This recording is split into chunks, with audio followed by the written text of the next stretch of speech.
Believe, and then maybe you'll see the dancer that's inside of me.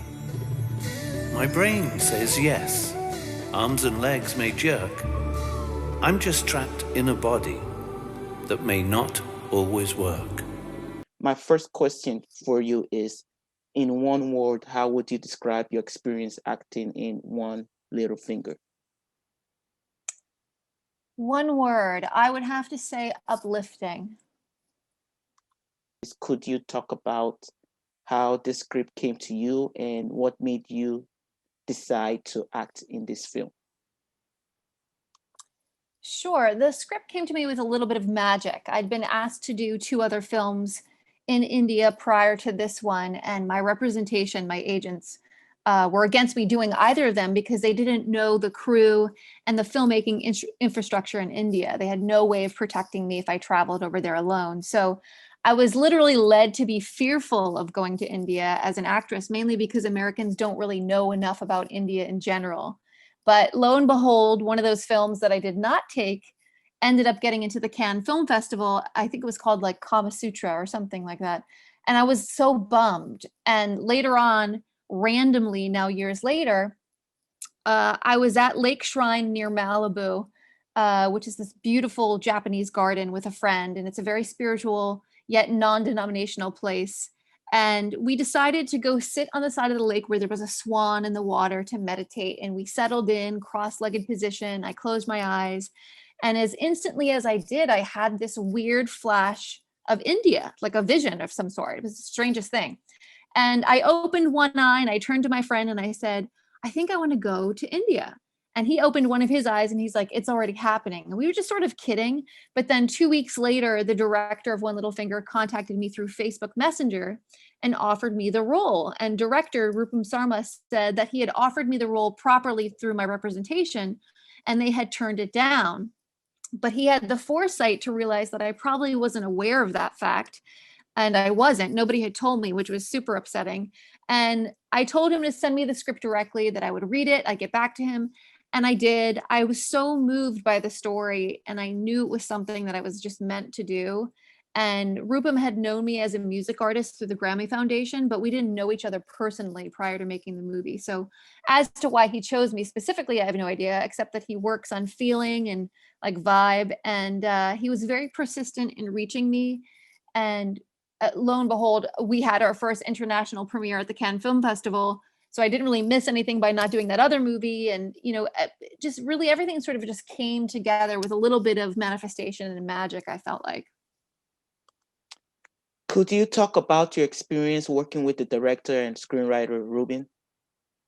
Sure. As I mentioned, like Rupam he works with a lot of vibe and feeling. He has a lot of faith, and he's a very accomplished musician and scientist, and he completely trusted me and the rest of the cast. Like he chose us and he trusted us, and we had a very deep understanding of teammateship between us before even knowing each other very well, before even flying to India. And he's a very collaborative person as a director, and I myself, being an actress and also a director, appreciated that because he was very open to ideas as we were filming in certain areas that had never been filmed in before. We shot in a lot of temples, and he's very collaborative. So I had a great time with him. How is this character, Reina, like you? Well, I got to take the journey as Reina, going over as an actress to India in real time. I was a fish out of water, experiencing India and all of its marvels for the first time, just like she was. So whatever she was going through, I was, at the same time, right down to being in a very controlling relationship, being far away from America, being in a relationship with somebody who is not exactly understanding of the whole situation. Her worries and joys were also my own. Working with the kids was new for me. It was new for her. So considering all that, it was a very unique acting experience because it wasn't a small decision to do this movie and just uproot my life. I had to consider how this job would affect my life personally and professionally. And I had to travel back and forth to India, making myself unavailable to other jobs. So I missed a lot of work while doing this film, other acting work, but it was a choice I had to make. And I'm super glad that I did.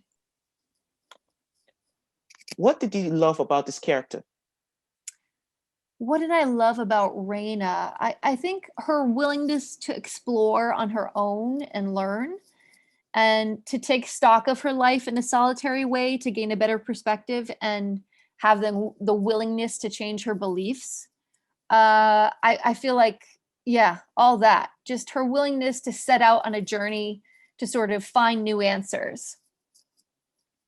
And did you do any research on this character?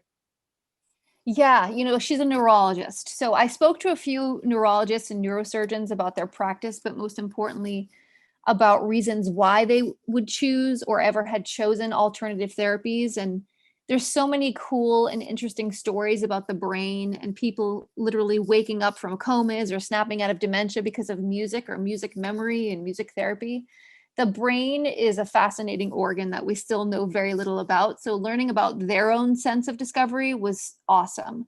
And it helped me, I think, as an actor, have a willingness for this character to be in like discovery mode all the time. She was willing to learn and to continue learning and find new answers. And like I said, then change her beliefs. For the movie, my favorite scene was when you first arrived in the classroom with the students, and you were introducing yourself, and then another student happened to help you with the situation that happened. I'm not going to spoil what happened in the classroom. Yeah. Yeah. So I'm just wondering, what is your favorite scene to shoot? I also love that scene that you love because that was my first time meeting them as actors, as people, as characters. And not all those kids were actors. They studied for 6 months prior to my arrival. So everything you see in the movie, they had been rehearsing for 6 months, but it feels very real. And while we were filming that special shot that you were talking about that I won't spoil, I thought that really happened. I didn't know that they had been rehearsing that. So after Rupam had yelled cut, I was like, oh my goodness, are you okay? And they're like, no, we're play acting, Auntie. They called me Auntie. They're like, no, we're just acting. I was like, oh, okay. But my favorite scene, I love that scene, but my favorite scene to experience while shooting was when we were walking through the tea gardens and then we start dancing, with a bunch of girls who are around the area, because I had never imagined where tea actually comes from. So that was pretty wild to see. I was literally seeing all the tea gardens, the tea trees for the first time, just as a person, and learning all about how tea is made. And it's fascinating. Real tea from Assam, India is very strong. People who drink Lipton tea here in the States are literally drinking the very dregs of the thatch. Like, it's not good. So, what challenges did you face in this role, and how did you overcome it? As an actor taking on this role, it was just no small ask or feat to shoot a film in India over a few years, traveling back and forth, having to take certain immunizations, certain drugs. It took a toll on my system. Like, I had to take malaria pills just in case there were mosquitoes over there that had malaria. And you have to take them for like 40 days, and they're really big. And it just ruined my digestive system. So that was no fun, but I healed. And beyond that, just the challenge of being away from family for so long. I was eating Indian food all day. Like, that's what there was. It's not like, here we eat breakfast, lunch, dinner, and we can have whatever we want. Obviously, they can eat whatever they want there, but they eat Indian food all day. So I finally let it be known that I was like, oh, I need something else. And I had a chef there where I was living, and he started making me French fries. And I think it was like the best French fries I had ever eaten in my life. They were so good. And then I started eating those every day. But just the challenge of being away from family, of being there, over Thanksgiving when everybody in the States is having American Thanksgiving. And my cast and crew realized I was a little homesick, and they created a Thanksgiving meal for me. And that was really sweet. And how long did you stay there in India? We shot the film over 5 years, but I went back and forth to India over 2. Okay. So it was a series of months over 2 years. All right. And could you give me like a fun fact about like your stay? What did you do that was a bit fun? So, a fun fact, I was dying to see elephants, and where we were filming, they're like, there's no elephants over here. You're not going to see elephants. Why do you want to see elephants? For a lot of Indian people, seeing an elephant is like seeing a dog. They're like, what's the big deal? So I was like, oh my goodness, you don't understand. And again, a little bit of magic. I kept wishing for elephants, and we were driving down this roadway, which there's no reason why any elephants should be there. And on the horizon, I saw these things moving, and these little boys standing on top of the elephants coming our way. They crossed the freeway. And my producer was like, oh my God, you just manifested elephants. Like, there's no reason for these kids to be over here with these elephants training them. And we got to stop, and the elephants, when they raise their trunk, it means namaste, which is like they're greeting you. And I have pictures of that. So that was super fun. The rest of the time I was in India, I was there as an actor, and we had a very hard shooting schedule. I didn't have any tourist time. So everything I was experiencing in the film was essentially my tourism. But we were in a lot of rural parts. This is just a funny story. We were in a lot of rural parts where we were filming, and I didn't understand how the water system worked. So I took cold showers for 2 weeks because I didn't know how to turn on the hot water tank myself. And the staff where I was staying had no idea what I was talking about because they had never been to America. So they didn't know what I meant. But I had to read an American girl's blog to find out how to turn on the hot water tank because it's a whole separate thing. Wow. Yeah. So for 2 weeks, I was taking cold showers, and I kept saying, you don't have any hot water. And they were like, you are crazy. Yes, we do.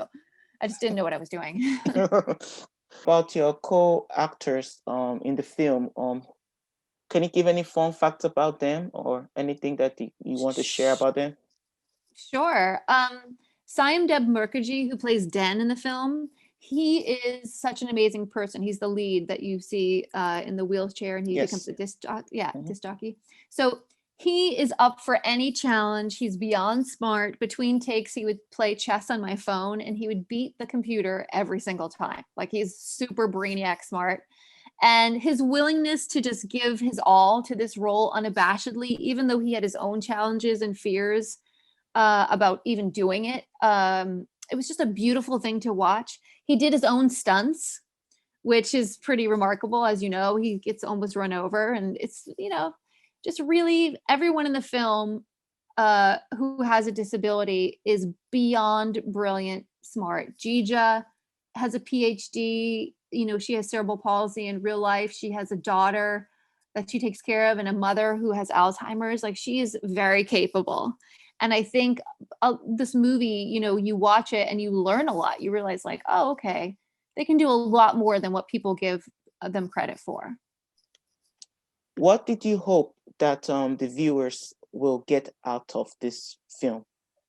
I think what I hope people take away is that in life, anyone can become disabled at any moment, even you. Disability rights are not to be looked on as a charity. It's not about charity. This is a human rights issue. And the film sends a message that has become a movement and now a foundation. And there is ability in disability, and everyone deserves a chance at their dream. So another thing I feel people should take away from this movie is that, there's something called people first language that should be a standard, especially in journalism.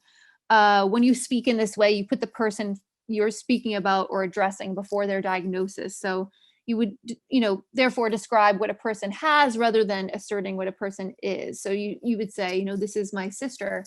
She's a nurse. And then later, oh, she also happens to be disabled. You don't say, like, this is my disabled sister with cerebral palsy. Like, give them the opportunity to be human. And it's shocking to see that is not a standard. But I think things are changing. I mean, there's over 80 people with disabilities associated with this film. My co-stars are amazing talents.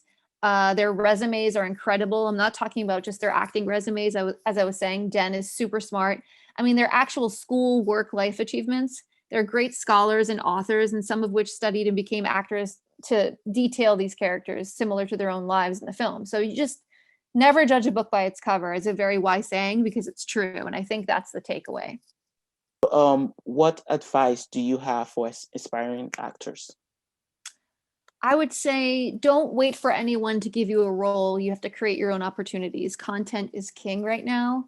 So, if you have an idea for yourself, just start shooting it, even if it's just on your iPhone.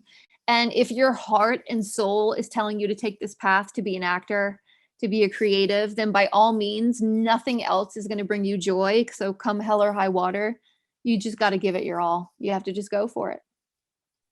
So this is my very last question. If you were forced to listen to one music nonstop for a whole day in a locked room, which music would you choose? I would probably choose Ella Fitzgerald because I'm a jazz baby, but her voice just makes me happy and it reminds me of my grandma. So I don't think I'd be bothered. I would be just happy to sort of sit with that for a day. Physical disability is not a chance. It's part of the human life cycle. Wait. Let him be brave. You know, there are tons of advocates for alternative therapies outside the U.S. Mahatma Gandhi is quoted to have said, "Where there is love, there is life." You are wasting precious years on a guess. Your thesis, you're gonna be a laughingstock. Hi, you are on air with Ren and Dan. What's your question? Disability is only what you perceive.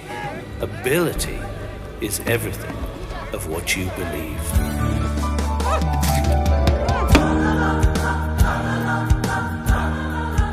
And these students are not people with disabilities. They are children with magical abilities.